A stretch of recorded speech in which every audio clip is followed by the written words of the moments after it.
Oh my god, that's so many things. There is no way I'm getting all of this done. Welcome to my second ever Flosstube, and the first one where I know it's definitely allowed to be called a Flosstube. First things first, before we go any further, I definitely have to say thank you to everyone who has subbed to my channel over the last month, or liked or commented on any of my videos. It's been a real big learning curve, this YouTube lark, but it's also introduced me to some awesome new people, and the crafty community here has been really supportive, so thank you for putting up with me. Today I will just be doing a quick update on the general state of my craft projects, how July's goals went that we set in the last video, and what I have planned for August. Grab yourself a cuppa, get settled on the couch, and let's go! Alright, now watch carefully because this has literally never happened before and may never happen again. I have an FFO. Sure, a lot of you will recognise this piece. Hopefully it's not getting too much glare from the lights or the window. This is the Steotchalone from last year, May 2020, which was a stitch along that I actually kept up with for the first time in my life up until that point, except on the very last week, I kind of fell off the wagon. I couldn't face all the backstitch, and so it just sort of languished for literally an entire year until this May, I finally got round to finishing it as part of my goals for Stitch Mania.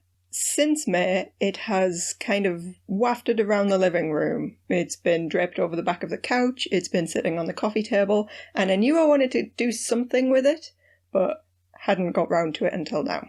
I'm very much more of a process stitcher and I don't usually do anything with my finished pieces, but hopefully this will be the first in a long line of projects being rescued from the drawer where I keep putting them and having something actually done with them. I've said it before and I will say it again, this pattern is actually genius. I'll put a close-up for you so you can see, but there's so much detail and texture and it's just a gradient of 5 colours. That's all we were asked to find for the stitch along, and it is amazing how much you can do with that. He is going to hang in our entrance hall right next to the door because greeting visitors with a pun will set the correct sort of expectations for the rest of their stay. So that's my only finished object, but I actually have a finished object too. I was hoping to mount and hang this one before recording, but I seem to have misplaced some of the supplies that I need. So maybe that'll be something to look forward to for next time. In the meantime, here is the finished Fleur de Net by Chelsea Buns Cross Stitch. First item on the July goals list, complete.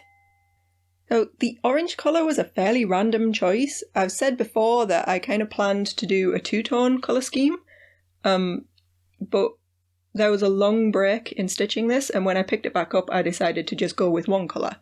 It just so happened this orange is the one that I'd started stitching with first, so it became the colour.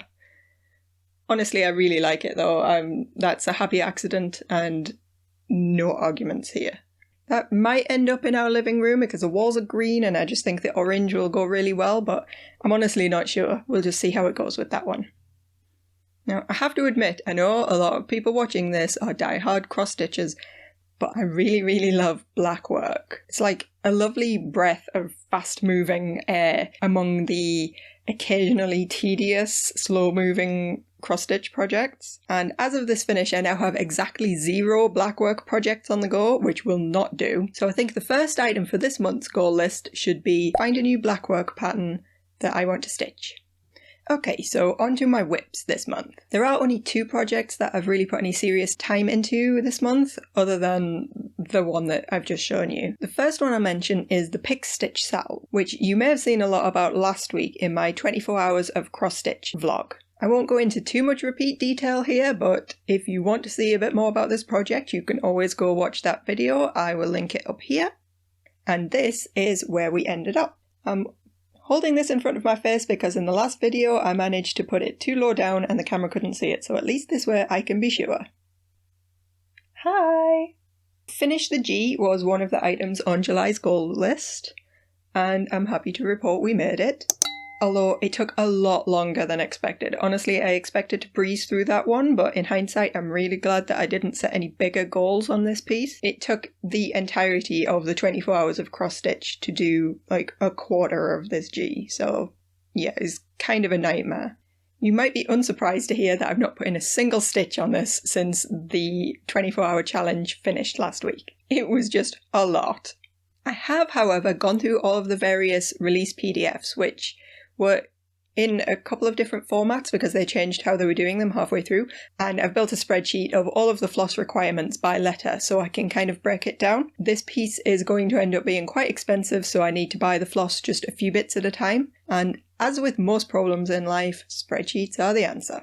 I think this month I'm probably best off focusing on stitching with the colours I already own on this one, even though that won't give me like a nice satisfying letter finish. And then I will also purchase the floss that I need for the A. I'm not sure exactly how many that is, so depending on the cost I might go for the A and the M at the same time, but we'll just see. I'll have to consult the spreadsheet. That should be nice and easy, so anything else I get done on this is a bonus. In my first Flosstube video last month, I showed the very beginnings of my stitching on Alpine by Satsuma Street. Unfortunately, there's not been a huge amount of progress there. Other projects just kind of kept taking priority, and then I also made a fairly big mistake. I do a lot of stitching at night and it's usually fine, but in this case I somehow picked up a shade of blue that was just very, very similar to the one that I'd been stitching with, and I managed to do this mountain in the wrong shade. The scope of the problem didn't really show in this photo that I posted to Instagram, but in the daylight the next day my boyfriend actually spotted it without any real prompting. And that was a bit of a red flag because he can't even tell the difference between knit and crochet half of the time. So out it came, and I've managed to get that mountain redone in the correct shade, but it doesn't exactly make for an exciting whip update.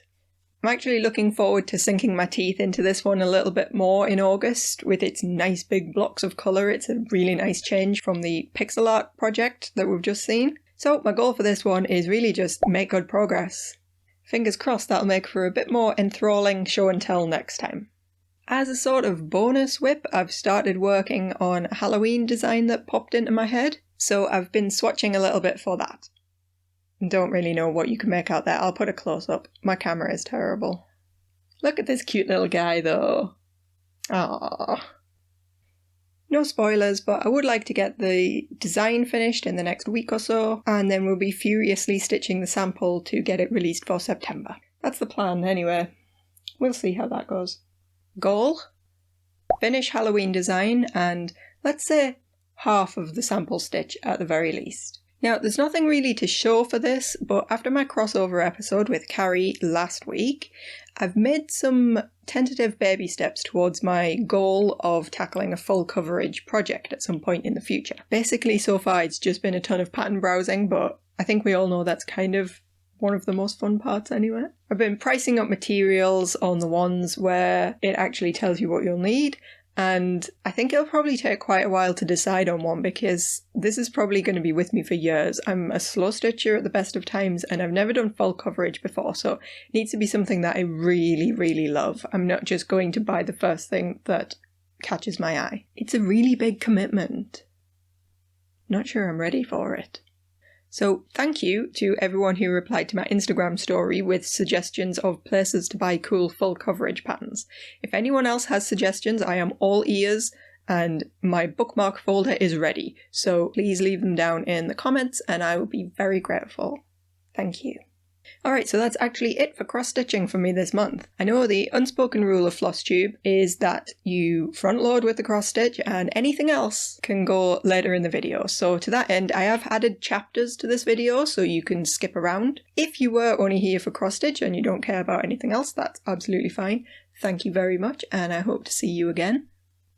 Everybody else, let's continue with some other kinds of stitching. The next goal on my July list was the fairly nebulous Make Good Progress on my collar top by Pip and Pin. At that point, all that was done was the front yoke section, and I'd picked up the stitches at the shoulder and cast on to form the beginning of the back and the neck opening. So I'd say this is pretty good progress. Bit of a hair there, we'll just ignore that. This is my life. Since most of this is stockinette, it's been a really easy project to just pick up and get a few stitches on whenever I'm doing nothing else with my hands, so it's been growing kind of slow and steady without necessarily dedicating a lot of time to specifically working on it, but I have to say I'd secretly kind of hope to have it finished by now. Still, there's not much more to go. It's supposed to be a bit cropped, so a few more inches of stockinette, and then whatever edging goes on the bottom. I can't remember if it's ribbed or what. And then there's... oh, more hair. Yep. You know how it is. Anyone out there with long hair, you know. Anyway, yes, so edging on the bottom, and then also edging for the armholes here. It doesn't have sleeves as such, so it's just, I guess, probably going to be like a slip stitch edging or something. I can't remember from the pattern. Anyway, finishing this, definitely a goal for August. But I would hope this is going to be one of the first things I actually finish this month, because it's really not far off now and I'm excited to wear it. Now, let's talk about socks. I bang on about knitted socks and how amazing they are to anyone who will listen all of the time. But I've been so slow this month making progress on these. Or should I say on this, because somehow we are still on the first sock. I think it's just a result of not having these on my July goals list, so every time I've gone to put a few stitches in, something else seems a little bit more urgent. Unfortunately, there are probably going to be too many things on my August list already, and these aren't technically important. But maybe we can add a stretch goal. Yeah, okay, stretch goal. Finish the first sock and start the second. That should be super easy. I mean, look at them. I do like quite a high cuff, so I'm going to do a little bit more than this, but not too much. I could sit there and just get it done in a couple of hours one night, probably. That might be optimistic. I always forget how long the ribbing takes for the cuff, but never mind. Slowly but surely, the dream of an entire drawer full of hand-knit socks will be mine. Now, last time round, there wasn't any crochet to talk about in this section, but this month, there's still no crochet to talk about in this section. Look, it's been a busy month and I haven't had much time to think about new projects, okay? On that note though, I am booked in for an event at a local yarn shop to celebrate National Granny Square Day, which apparently is on Sunday, August the 15th. The event is actually on the Saturday, but close enough. I'm not really sure what it involves, and you don't technically have to be making a granny square to take part in the event. But I'm thinking I might try and make one of those tops where you make just a giant granny square, well, two giant granny squares, and kind of attach them at the shoulders and the sides to make kind of a boxy top. Don't really know. I don't think I would suit that, but it's been playing on my mind for a while. I just want to give it a go. So what better time than National Granny Square Day, right? I'll be making something out of granny squares anyway. That much we can definitely say. And I'll probably vlog the celebrations if it turns out to be anything interesting at all. Okay, other crafts. One of my goals last time probably sounded ridiculous to most people, like it didn't deserve to be a goal at all, but I'm a massive overthinker and I struggle sometimes with things like this, so I have actually bought fabric for my planned playsuit project. In the end, I decided to go for a solid colour. My first choice of green was out of stock, but I went for this navy blue, which hopefully doesn't show up too black on camera. It's definitely navy blue. It's just this really soft viscose that I have no idea how to work with, but I'm confident I can find out. I don't know what I'm doing. So this project is officially urgent now because summer is almost over, and what is even the point? So get on there. Let's do it. Luckily, July wasn't completely wasted because I did do a very, very rough muslin of the top part of this using the lobelia dress pattern from Mood. And I figured out that I can add shorts by basically using an existing playsuit as a template. I think what I'm going to do is skip the invisible zipper that's supposed to be down the centre back. Not because I'm scared of invisible zippers. I've watched some tutorials and it seems doable, but I think that would just be like a real hassle to be undoing every time you need to go to the loo, right? So instead of that, I'm going to just make it slightly less fitted around the waist and put in some elastic, and I think that should be fine. The playsuit that I've already got has an elasticated waist, so I can kind of use that to guide me. I don't know, I'm just making this up as I go along. Maybe it'll be a disaster, who knows? It'll probably make for a funny video if it is. In other sewing news, a friend of mine from Instagram who also massively lacks confidence in sewing and I have started a very small beginner 2-person sew along where we plan to make a little drawstring project bag. It'd be just big enough to hold a small knitting project like a pair of socks or something.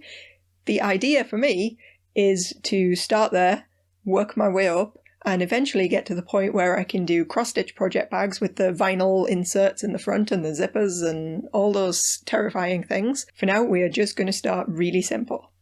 Tiny drawstring bag. Now, my last craft on the July list was a bit of a curveball. Soap making. If you follow me on Instagram, you probably do know that I've been dabbling in this, and it's just kind of one of those things that catches your eye and you want to give it a go. I have a lot of such crafts on my to-do list. But anyway, I had really grand plans to make my second ever loaf of soap, and it was going to be an ambitious design that I'd created and didn't quite know if it was going to work. I tried to be realistic about my chances, but deep down I really did think I could pull it off.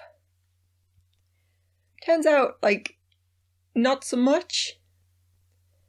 This is a functional, safe bar of soap, but it is a little ugly.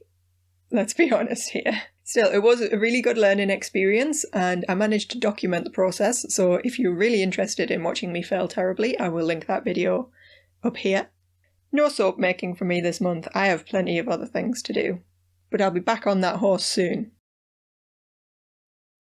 So in this, the second month of my newfound effort to cut down on the amount of craft goals I'm setting for myself, I somehow have 9 things on the list. Oh my god, that's so many things. There is no way I'm getting all of this done. In my defense though, some of these are really small. Things like just finding a blackwork pattern, or even sewing the drawstring bag should in theory only take a couple of hours, even for beginners like us. I'm really going to eat those words, and yeah, Instagram bestie, if you are watching, please don't be mad at me for saying that and cursing us. We'll see if I can keep up, and if not, I know to put less things on the list next month. Now you might notice there is still one thing unticked on July's goal list. We actually managed to do that too. This month we have celebrated a joint birthday party for 2 friends who we haven't actually celebrated anything with at all for an entire year since their joint birthday last year because of the situation. So that was really nice. We had individual custom done pizzas. Ooh. We had way too much cake. There were cute doggos running around. It was a good time. We also got up at 4 a.m. one Saturday to go to the beach and watch the world's most perfect sunrise. I've never seen the sky so clear. We took a beautiful time-lapse video, and then due to what I can only assume is sleep deprivation, when we got home I accidentally deleted all of the footage. That one's a little bit of a sore point, if I'm honest. We very precariously took apart my laptop to replace some dodgy fans in there. Unfortunately, the footage of this was on the same day as the sunrise and kind of was also lost to DeleteGate. But here are some photos that we took for reference, because that's what you want in a crafting video, right? Is just close-ups of the inside of a computer. Why not? The surgery was a success though. My laptop is so much happier now. We also went for a day out to the beach, different day, and discovered that lemon tops are not compatible with strong winds. Pro tip for you there. And last but not least, we got me fully vaccinated. Woohoo! So that's really it for my July. Along with the far too long August goals list, I also have a few other bits and pieces planned for videos, so it is going to be quite a busy month. Honestly though, I wouldn't have it any other way. If you've enjoyed this little catch-up today, please do drop this video a like. It really validates me as a person. I will be back with a new video next Thursday. In the meantime, I'll be doing the rounds, catching up on all of my Flosstube subscriptions, and no doubt adding about 10 more patterns to my one-day list. If you made it all the way to the end of this video, thank you very much for sticking with me. You are a superstar, and don't let anybody tell you different. I'll see you next week when I might be making needle minders, or I might be doing something entirely different. I'm not quite sure yet. But in the meantime, have a brilliant rest of your day and keep making cool stuff. Bye!